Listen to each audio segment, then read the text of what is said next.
오늘 말씀을 통해서 우리에게 주시는 말씀을 들으십시다. 오늘 로마서 말씀이 3장 21절부터 31절인데요. 그 중에 한 말씀 구절을 한번 보십시다. 22절. 하나님께로부터 오는 의는 예수 그리스도를 믿는 믿음을 통해 옵니다.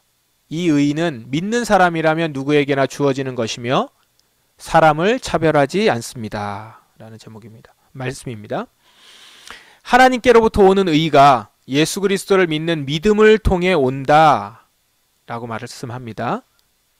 하나님으로부터 오는 의, 그것은 믿는 사람이라면 누구에게나 주어지고 있다 라고 이렇게 말씀하고 있죠. 한 말씀을 더 봅시다. 25절.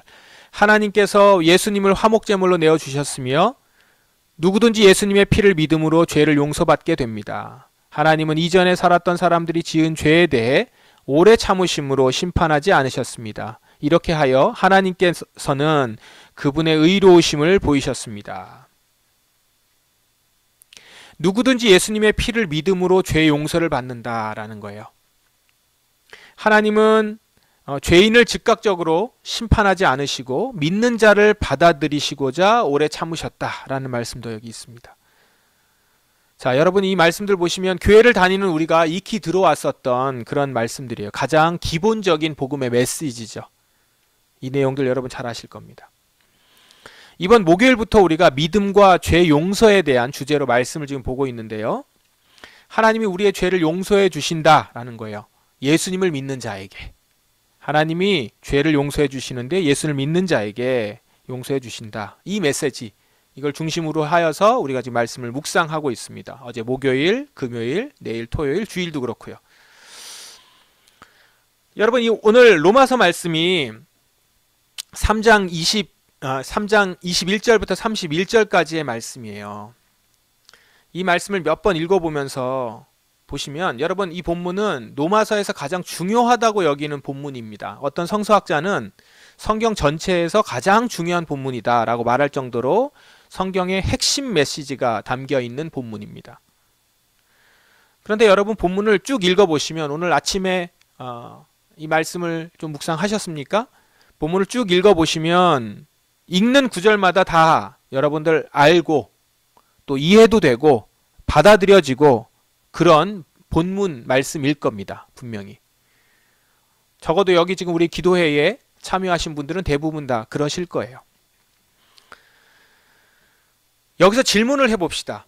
그러면 나는 이 메시지가 나에게 있어서 정말 가장 중요한 메시지로 받아들여지고 있는가?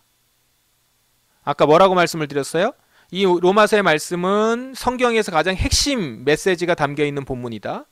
어떤 성경학자는 성경 전체에서 가장 중요한 본문이다 라고 할 정도로 그렇게 중요한 메시지인데, 그러면 나 각자가 이 메시지가 정말 가장 중요한 메시지로 받아들여지고 있는가? 오늘 제가 이 본문을 읽으면서 묵상하면서 오늘 이 메시지를 읽으면서 우리 성도들은 어땠을까? 한 사람 한 사람 얼굴을 떠올려가면서 생각했습니다. 여러분 좀 느끼셨나요? 제가 그렇게 생각하는 게 좀 느껴지실 리는 없었겠지만, 그래서 어떻게 느꼈고 어떤 소감을 썼을까 궁금했습니다. 여러분 어떠셨습니까? 이 말씀을 보시면서.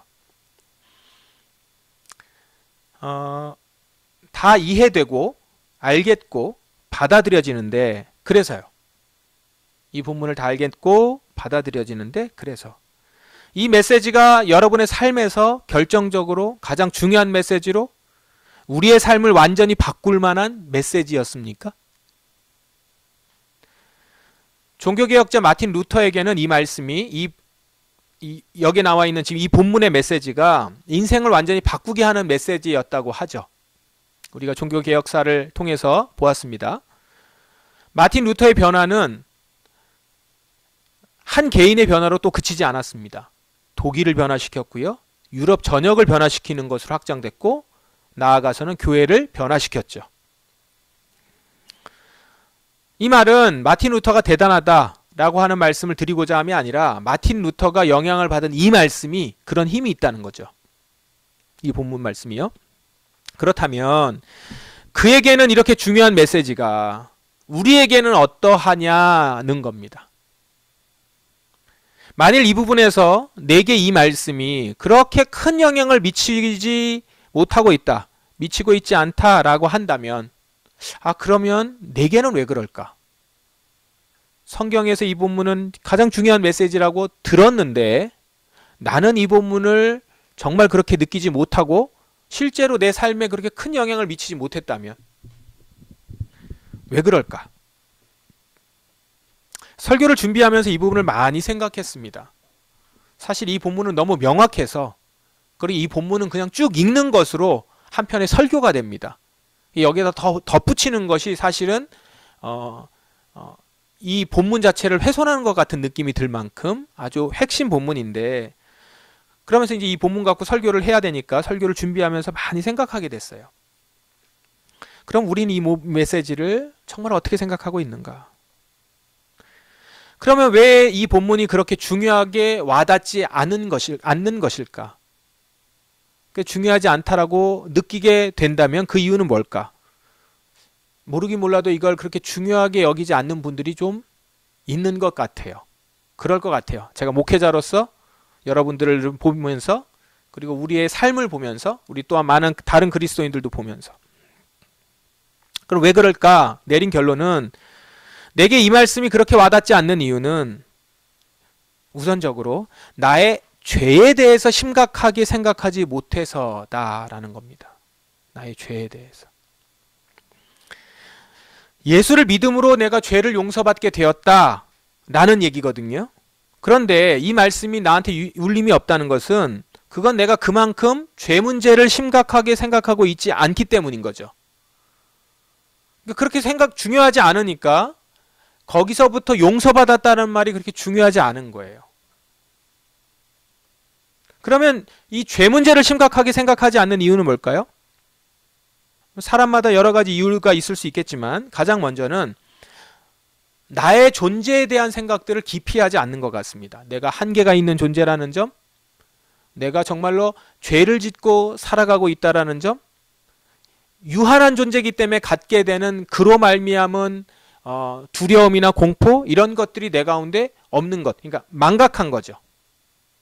결정적으로 내가 죽을 존재라는 것, 유한하게, 그리고 아주 연약하고 제한이 많아서 어느 때나 우리는 죽을 수 있고 그 죽음 앞에 내가 이길 수 있는 능력이 없는 존재다라는 것, 그것을 우리는 망각하고 있다라는 거죠.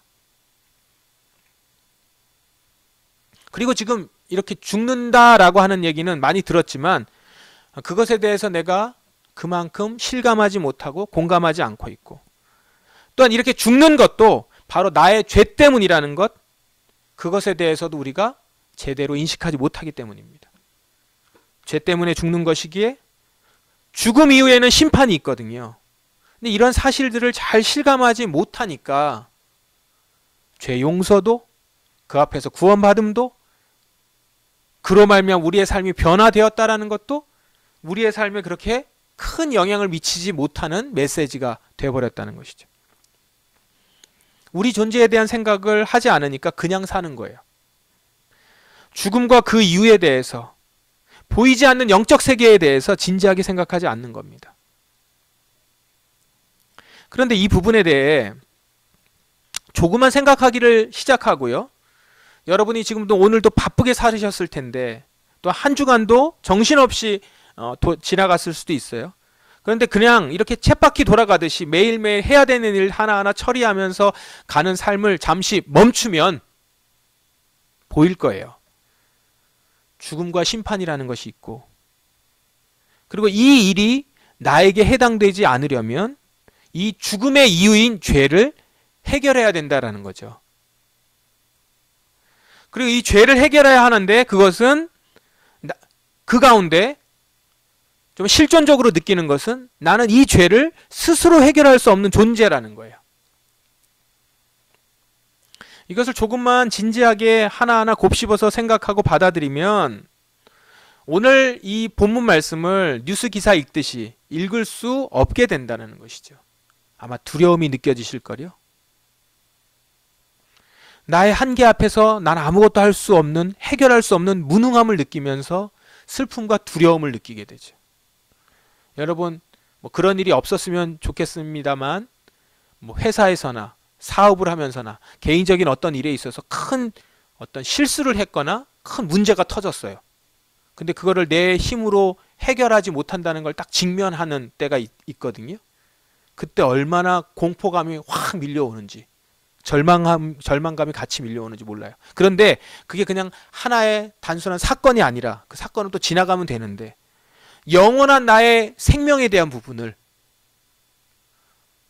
내가 그것에 좀 직면해서 심판을 받아야 되는 존재인데 그것을 내 스스로 해결할 수 없는 존재라는 걸 내가 느꼈을 때 거기서 느끼게 되는 슬픔과 절망과 두려움이 있다라는 거죠. 마틴 루터가 그의 그 전기를 읽어보면 그가 어떤 길을 지나가다가 여행인지 그 길을 가다가 갑작스럽게 천둥과 번개가 치는 그 현장에서 나무 밑에 있다가 천둥과 번개가 치는 그 현장에서 자기가 정말 그 번개를 맞을 뻔한 상황에 딱 직면하면서 죽음과 심판의 공포를 확 느꼈다라는 거죠. 너무 공포스럽고 너무 무서웠다라는 거예요. 그냥 단순히 소리가 커가지고 번쩍거려서 깜짝 놀라서가 아니라 그 앞에서 인간의 유한함과 내가 그 앞에서 아무것도 할 수 없는 존재라는 것, 그리고 심판받을 수밖에 없는 존재라는 것, 죄의 덩어리라는 것을 알게 되면서 갖게 되는 공포라는 거예요. 그래서 이 죽음의 두려움을 극복하고자 죄의 문제를 놓고 씨름하고 씨름했었습니다. 그 마틴 루터의 전기 가운데 그 내용이 쭉 나오잖아요. 자기 자신을 쳐서 때리기를 수십 번 수백 회를 하고 조금만 흐트러져서 내가 죄 지은 것 같으면 자기 자신을 막 멸시할 만큼 치고 고통스럽게 만들면서 어떻게든 이 죄 문제를 해결하고 죄를 짓지 않으려고. 왜요?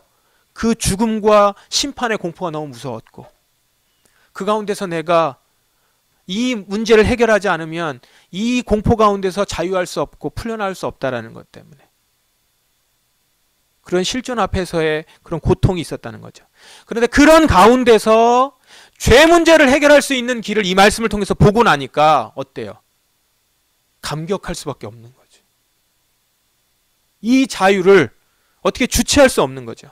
이 고통의 문제를 해결하고 나니까 그는 이전과는 다른 인생을 살 수밖에 없는 거 아닙니까?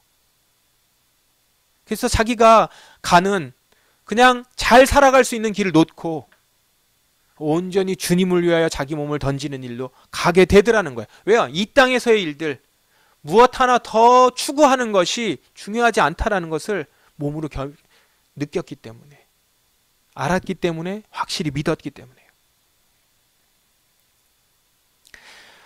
우리가 엊그제 기독교 강요 내용에서 이제 고해에 대한 부분을 같이 나눴잖아요. 그 고해에 대한 내용을 같이 보면서 그 내용 이후에 우리 같이 나눔을 하는 데 있어서 한 집사님이 이렇게 이야기를 나눴습니다.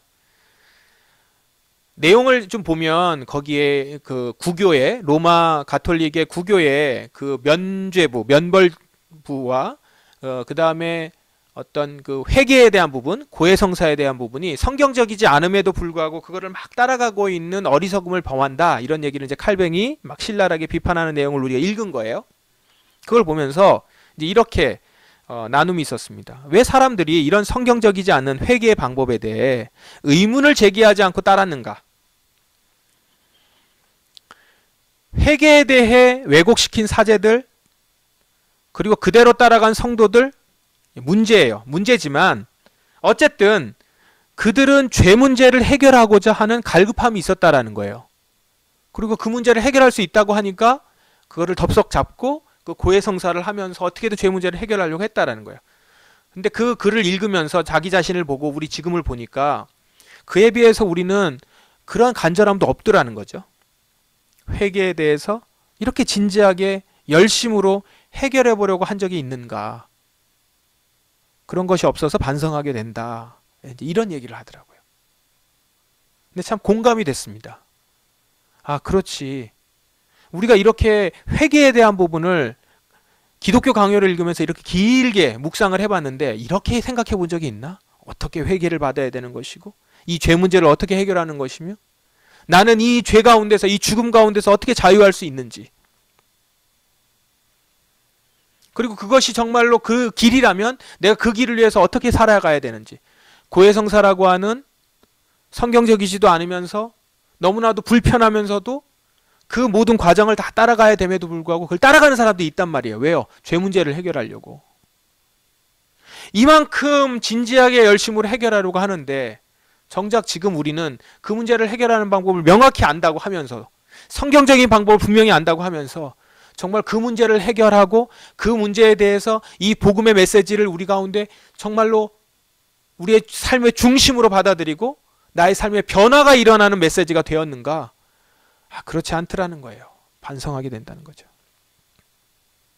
죄에 대한 고민, 죽음에 대한 생각, 심판에 대한 두려움, 이런 것에 대한 생각들이 별로 없으니까 죄 용서에 대해서도 그리 간절하지 않은 거예요. 죄 용서가 간절하지 않으니까 죄 용서의 방법이 어떻다느니 그런 게 그렇게 와닿지 않는 거죠. 죄 문제를 조건 없이 해결해 준다는 것이 얼마나 기쁜 일인지 공감되지 않는 거예요. 그 문제를 해결해 보려고 한 적도 없고 그게 문제되는지도 몰랐기 때문에. 그러다 보니까 이렇게 이야기하는 사람도 있어요. 사순절, 예수님의 고난, 우리 고난을 묵상합시다, 죽음을 묵상합시다 이러는데 이게 공감이 안 되는 거죠. 뭐 굳이 하나님이신 예수님이 저렇게까지 꼭 하셨어야 하나? 이런 생각이 드는 거예요. 굳이 뭘 저렇게까지 고난을 받으면서. 근데 이런 생각이 든다면 그것은 내가 이 죄에서, 지금 이 죄에서 심판받아야 되는 존재라는 것을 망각해서 그런 것이죠. 결코 고난이 무의미하다 이러면서 예수님의 행적에 대해서 의문을 제기하는 것. 내가 이 죄가 한시라도 빨리 없어져서 이 죄에서부터 빨리 용서받아서 건지받아야 된다는 존재임을 내가 자각한다면, 이 죄를 내가 해결해야 되는데 이 죄 문제를 어떻게 해결할 수 있을까? 이것에 대한 나의 간절함이 조금이라도 있다면 결코 고난이 무의미하다니 하면서 예수님의 행적에 대해서 의문을 제기하지 않죠. 주님이 나를 위해서 오셨군요. 내 죄를 해결하시기 위해서 이렇게 오셨군요. 이 문제를 이렇게 해결하시는군요. 이렇게 해서 나의 고난을 가져가셨어요. 그것에 감사하고 감격하고 황송하고 그 일을 하신 것에 대해서 쫓아가면서 그의 발을 붙잡는 그런 제자들과 같은 모습인 것이지, 고난에 대한 것들을 사색하고 생각하고 정리하는 것으로 무덤덤하게 받아들일 수 있는 일이 아니라는 것입니다. 지난주 주일에 우리는 죄의 다스림에 대해서 나눴어요. 죄인에서 우리는 의인이 됐고, 우리는 신분이 변환이 되어서 구원의 약속을 받아서 살아가는 의인이 되었어요. 그러나 여전히 죄인인 상태라는 거예요. 그 본성을 갖고 있는 사람이라는 겁니다. 이 말씀을 나눴잖아요. 그러므로 우리는 사탄의 속임수에 넘어가지 말아야 하고 죄를 다스릴 수 있는 사람임을 기억하면서 이 죄를 다스려야 한다. 이렇게 말씀을 나눴습니다. 자, 이 부분도 마찬가지예요. 죄 문제로 인해서 고통스러웠던 것을 자각하는 사람이면요, 다시는 그 죄에 얽매여 사는 것을 원하지 않습니다. 죄 때문에 고통받아 보시면 그 죄로 말미암아서 고통을 받아요. 그 고통은 관계가 끊어지고 단절되고 그것이 내 죄로 인한 것임을 알게 된 사람, 우리의 가정에서의 문제, 부부에서의 문제, 내가 자녀들과의 관계에서의 문제, 이게 나의 죄 때문이구나, 나의 죄 본성 때문이구나, 내 가운데 있는 죄로 말미암은, 내 주변에 있는 죄로 말미암은 쓴뿌리 때문이구나, 이런 것들을 아신다면 이거를 해결해 주시고 이 가운데서 근본적으로 우리의 관계를 해결해 주시고 우리의 삶의 성품을 변화시켜 주시고 우리를 영원한 천국으로 인도하시며 그 악한 것에서 우리를 건져내시는 그러한 죄의 문제를 다스리는 이 일을 붙들고 이 죄 문제를 간과하지 않고 없애버리려고 하고 그것에 얽매여 있거나 그것을 다시 돌아보거나 그것에 다시 들어가는 것을 그렇게 쉽게 생각하지 않는다는 것이죠. 우리는 예수 그리스도 안에서 우리는 죄를 다스리고 해결할 수 있는 자임이 선포된다는 것. 그것이 날마다 놀랍고 기쁜 일인 거예요. 기쁜 복음인 거죠, 우리에게. 내 스스로 이 문제를 해결하려고 했었을 때 얼마나 깨어졌는가. 내 본성으로 나오고 있는, 내가 옳다는 걸 주장하면 주장할수록 상대방이 죽어나가고 있는 이걸 어떻게 바꿀 것인가? 내 스스로 해결할 수 없는 이 쓴뿌리와 이 습관들, 이 병들, 삶의 병들이 있잖아요. 여러분, 습관의 병들이 있잖아요. 고치지 못하는 거 있잖아요.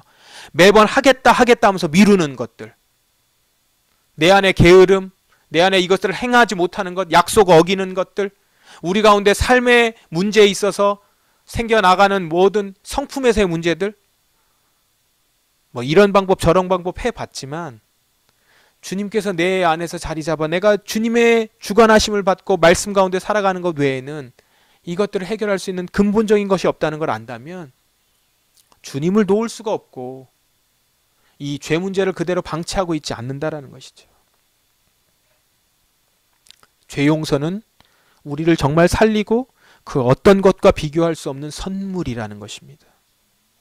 죄로 말미암아 의롭지 못한 자신에 대해 진짜 고통스러운 상황에 처해 본 사람은 이 문제를 해결해 주실 수 있는 분을 만나는 것 말고 필요한 것이 무엇이 더 있겠습니까? 정말 우리는 이 죄로 인해서 죽을 존재라는 것. 내 자식도 이 죄로 인해서 죽습니다. 내 가족이 이 죄로 인하여 죽어요. 그리고 심판받습니다. 영원히 죽을 존재예요.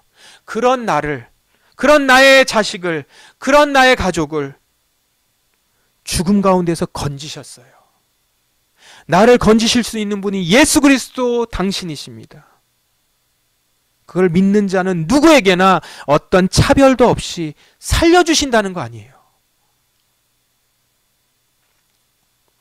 그리고 구원하시고 우리는 가질 수 없었고 받을 수 없었던 바로 그 칭호, 의인이라 불릴 수 있다는 것. 여전히 아직은 내 죄 본성으로 인해서 변화된 것 같지 않은데 나를 바라보시면서 너는 의인이라 말씀하시고 이제는 죄에 속하여 있는 자가 아니라 말씀하시고 그 죄는 너를 얽매일 수 없다라고 말씀해 주시는, 의인이라 말씀해 주시는 그것, 그 선언이 우리를 얼마나 그 죄 가운데서 해방시키시는 선포입니까? 약속입니까? 어떻게 그걸 놓칩니까? 어떻게 그걸 놓고 살아갈 수가 있겠냐고요.